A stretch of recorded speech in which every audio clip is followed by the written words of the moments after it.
Bad choices. Dear Dr. Tracy, I am a 33-year-old divorced woman with 4 kids.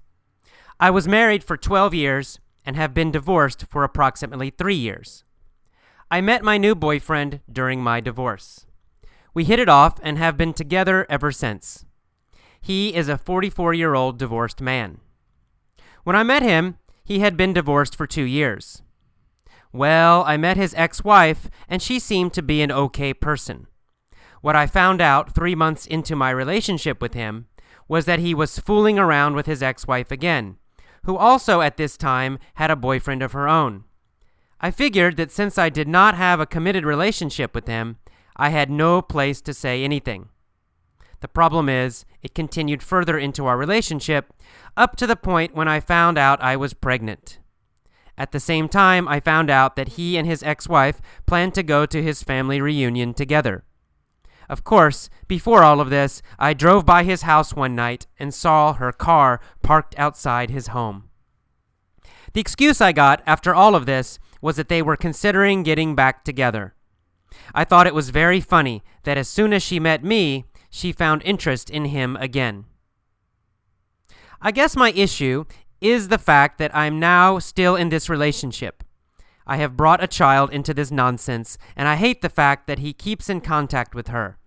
My boyfriend has taken responsibility for her son from a previous relationship.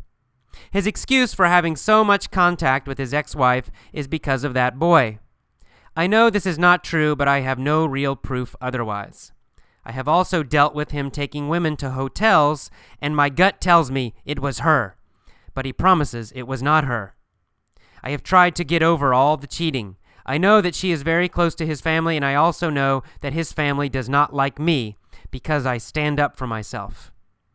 I guess the bottom line is knowing how much contact his ex-wife has with him and the fact that he knows that I can't stand her. Am I in a weird relationship with a man that wants to have his cake and eat it too? Or am I being paranoid and need to just trust him when he says he does not want her? I have never had so much animosity towards 2 people in my life.